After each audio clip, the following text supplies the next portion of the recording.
So this is part 4 and the last one. So congratulations, you made it all the way through. Thanks a lot, everyone. This was a lot of fun. See you next time.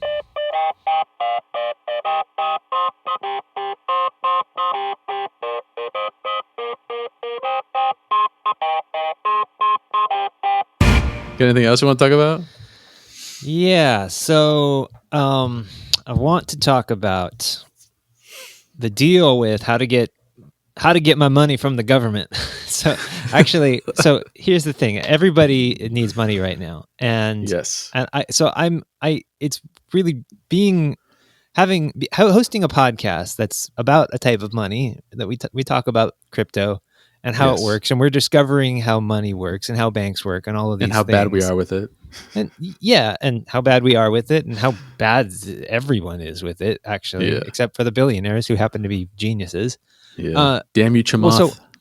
There was this article that I read yesterday that said that the $340 million that was supposed to be used for small businesses is already used up. It's already gone, pretty much. Yeah. So that means if you didn't get yours, well, sorry, you're going to have to wait until the next, stimulus package or whatever. Yeah, and meanwhile, which Republicans don't want to do. If you go look at the SBA loan information, it says, these loans, the applications for these loans aren't due until September.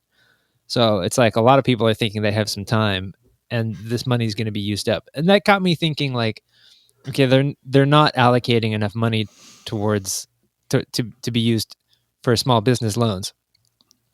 But at what point it goes back to money printing, really, because we're readjusting our economy so that we can send money to people, so that we can help fund small businesses, so we can help fund Wall Street, so we can fund the millionaires and billionaires too.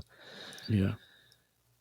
And it's like, how long is this going to go on for, and how much damage is this going to do to our economy? We probably need an economist to explain how this is going to possibly work, and it's also probably the reason that the left and right are fighting so much about how it works. I mean, at least some people are saying, well, that would be bad for the economy, right? That's what, like, if you just give out all these loans to small businesses, that would be bad for the economy. But yeah, I mean, I just don't know. I know that right now is the easiest time in the world to get unemployment, at least to. Yeah. Well, actually, no, I should say that again. It's the easiest time to be applicable for unemployment. Trying to get onto the unemployment website is almost impossible right now because it's so jammed full of people trying to get there. So it's like, to even find out if you're eligible is probably pretty hard. But I know that at least in California, where we are, unemployment will be available for independent contractors for like the first time ever, which is kind of crazy. I don't know how they're going to do that, but because it's coming from the Fed.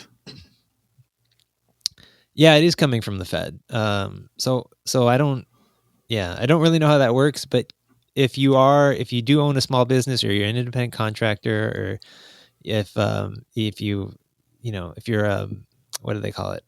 Gig economy, you're permalance or whatever, freelance. I just want to say, do whatever research you can in your spare time, because there's opportunities now that we've never seen before. And there are probably ways that you can get through this, even if they don't do a whole rent strike and mortgage freeze and stuff like that. If that's what you're hoping for, if you don't know how you're going to pay rent next month and you're hoping that they're going to do a rent freeze, there's probably another opportunity for you, whether it's getting money for instance, I'm a musician, and there's an organization called Music Cares, and they're actually sending checks out to musicians right now. And check out their website if you're a musician. It's called Music Cares. I know a few people that actually already got checks, and that's an organization that is raising money for that cause. And there's others like that too. Yeah, there's one for bartenders that my best friend sent me the link for on Facebook. It's like a bartenders guild or something like that, and it's just they're sending out the money to bartenders. And he's like, you should apply for that. I was like, I'm not applying for that.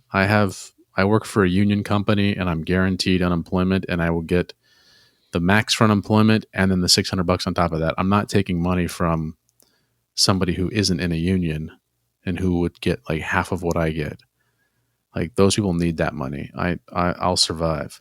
But honestly, I don't know about anybody else, but what I'm doing with my rent is I'm sending a letter to my landlord saying I'm going to send you 25% of my net that I make this every month until this gets finished.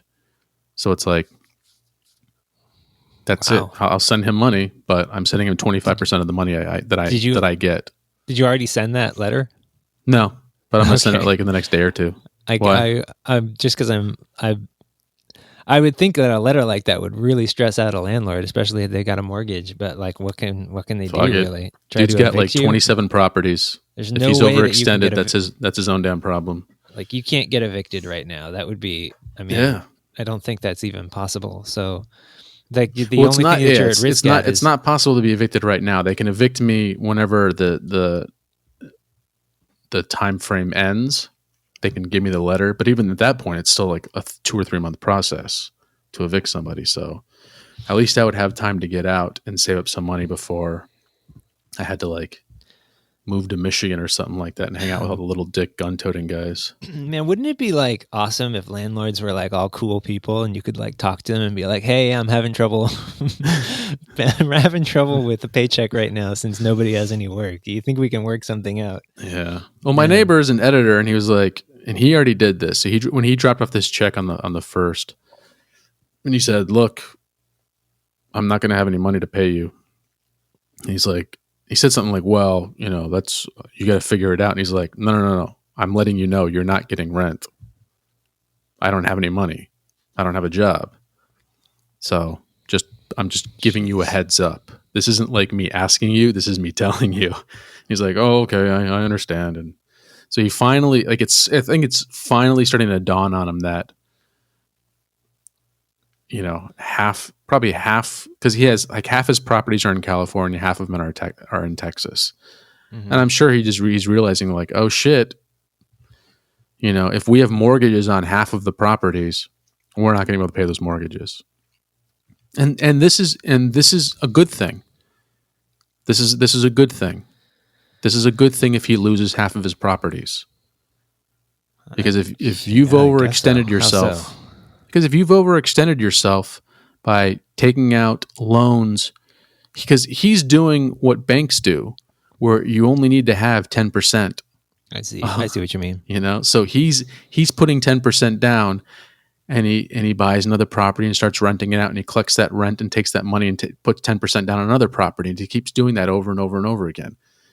And that's like the American dream right there. It is. Half the people in crypto would wish they could do that. Exactly. And then something like this happens and they lose everything. It's high risk. It's just like all you had to do was have 2 or 3 stable properties that you owned outright. You could have affordable rents on. And that way when the shit hit the fan, your people could still pay a sizable percentage of the rent and still keep things afloat. You know, here's the thing. If your rent is more than your monthly allotment of unemployment from the state of California, your rent's too high. And the average rent is higher than 1 month's worth of unemployment. So that's why California is completely unsustainable and it's going to collapse. Mark my words. Unless they do a rent freeze, it's going to collapse. It's going to collapse. Not to mention, no one who actually makes the city run can afford to live in the city. So, yeah, I mean, that's probably material for another episode, actually. Yeah. You want to do one more? Let's see. We're at 52. We're at about an hour. About an hour. I'm good. We're doing one tomorrow with. Yeah. That's good. Okay. Well, then I'll kill it.